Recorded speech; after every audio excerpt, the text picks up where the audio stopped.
Halo teman-teman semua, selamat datang kembali di Andalas Channel. Bagaimana kabar teman-teman semua? Semoga dalam keadaan baik-baik saja ya. Di kesempatan kali ini kita akan mencoba memperbaiki sebuah perangkat audio Big Band.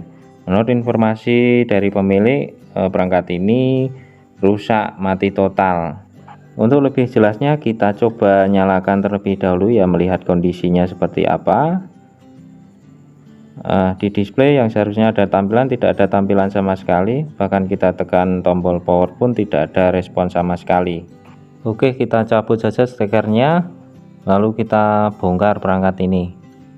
Namun sebelum kita lanjut, bagi teman-teman yang belum subscribe, silahkan subscribe dan nyalakan tombol loncengnya agar tidak ketinggalan update video-video terbaru dari Andalas Channel.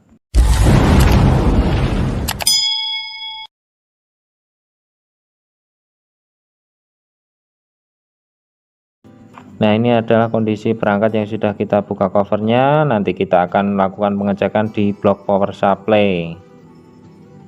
Kita lepas semua konektor yang terhubung dengan power supply. Ada konektor menuju kipas, kita lepas. Kemudian kabel DC in, sekot, kita lepas juga. Kemudian lepas skru modul power supply. Selanjutnya modul power supply kita angkat, kita keluarkan untuk mempermudah perbaikan. Nah, di sini kita perhatikan kondisi fuse, di mana fuse tidak putus.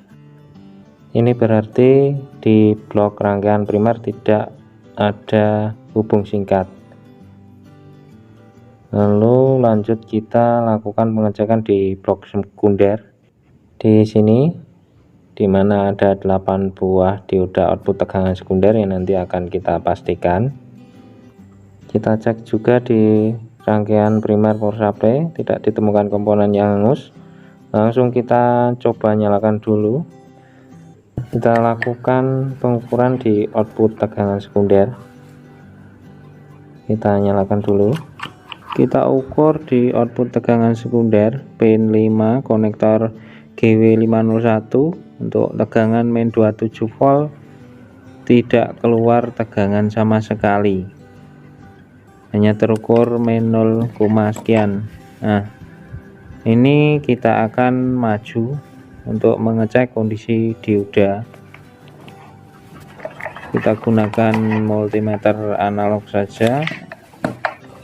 Kita posisikan selektor pada ohmmeter kali 1.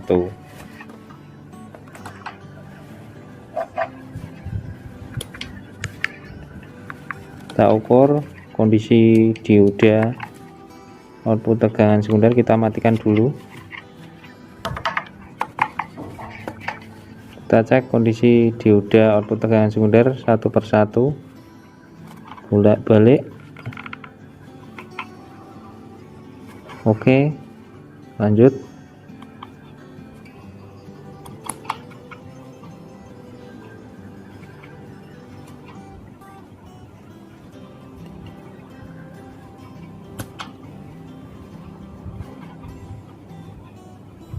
Tidak ada kebocoran.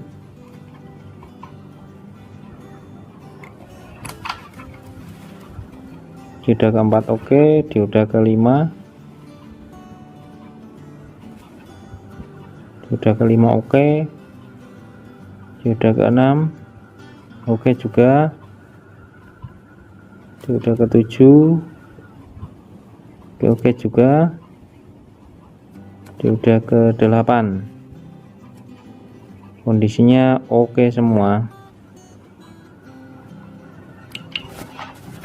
Dengan ini blok sekunder kita nyatakan oke. Nah, lanjut kita cek ke bagian primer. Di sini ada MOSFET dengan seri K7A65. Kita balik papan PCB untuk melakukan pengecekan di kaki MOSFET. Kita siapkan multimeter dengan skala ohm. kita ukur di titik solder ketiga kaki MOSFET. MOSFET kondisi baik harusnya kondisi bolak-balik, tidak boleh hubung singkat. Kita tes di ketiga kaki, tidak short,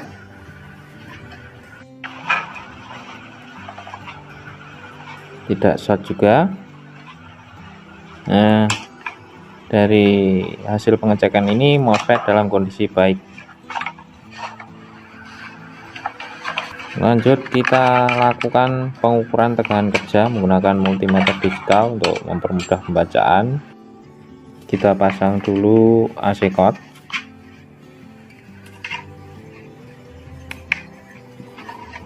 Posisikan agar papan PCB aman, tidak mudah bergeser. Lalu nyalakan power supply. Kita ukur tegangan di kaki elko primer. Di sini terukur tegangan sekitar 300 volt, berarti normal. Lanjut kita ukur tegangan kerja pada MOSFET. Probe hitam kita tempel di main elko. Ini kaki source kosong, drain sama dengan sumber 300 volt. Untuk kaki gate 0 volt ya, ini berarti MOSFET belum bekerja. Kita ulangi lagi, tegangannya 0 volt. Lanjut kita ukur tegangan dari sumbernya elko primer 300 volt. Kemudian setelah R527 ada tegangan 14,3 volt.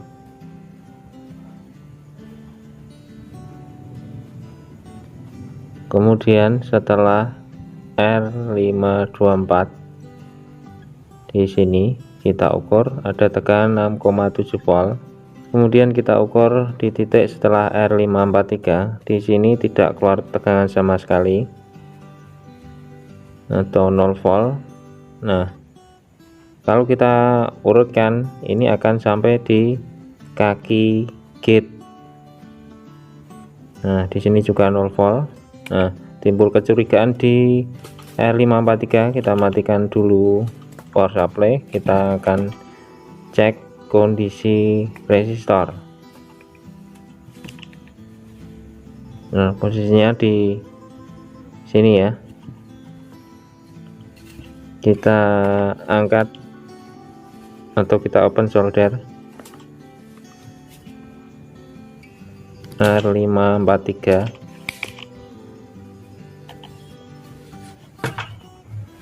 Kita coba lepas saja untuk mempermudah pengukuran. Di sini kita lepas kedua-duanya, R543 dan R524, karena nilainya sama. Nanti kita akan pastikan kedua-duanya sekaligus.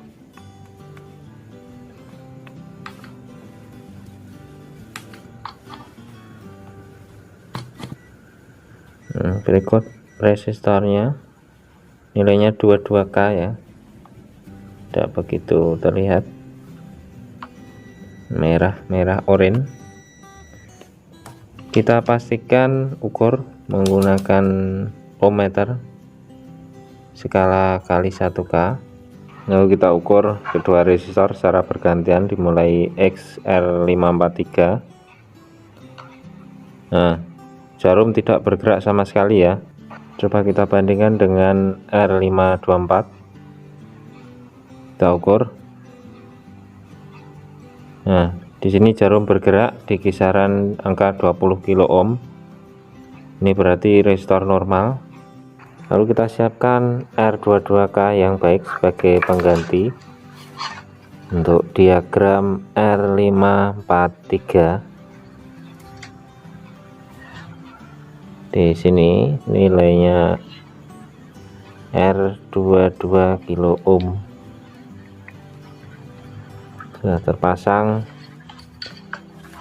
Kemudian kita solder kembali bersama R524.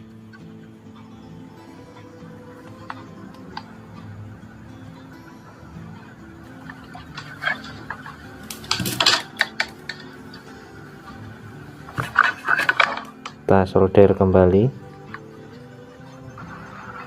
Pastikan semua tersolder dengan baik.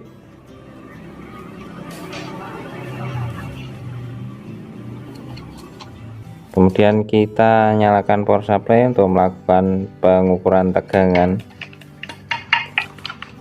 Kita pasang steker.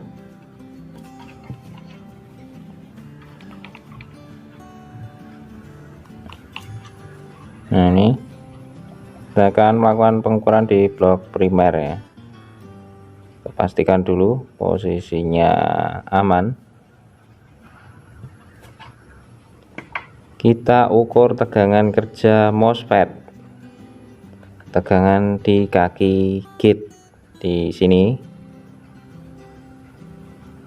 Nah, sudah keluar tegangan 0,67 volt. Dengan ini dapat disimpulkan modul power supply sudah bekerja. Kita pastikan juga mengukur output tegangan sekunder. Di sini sudah keluar 27 volt ya, dan main 28 volt. Untuk output tegangan yang lain kita ukur dari atas papan PCB. Kita balik, hati-hati.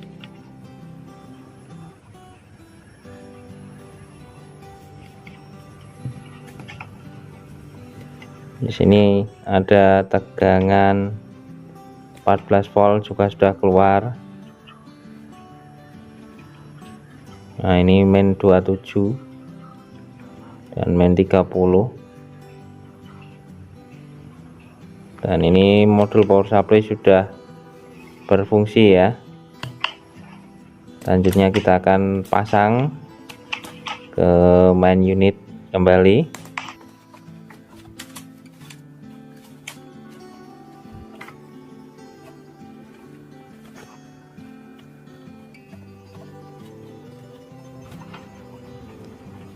Setelah semua koneksi terpasang, saatnya kita lakukan pengetesan. Kita pasang steker, menyalakan unit. Nah, di display sudah muncul. Kita coba tekan tombol power. Unit Big Band sudah dapat menyala kembali.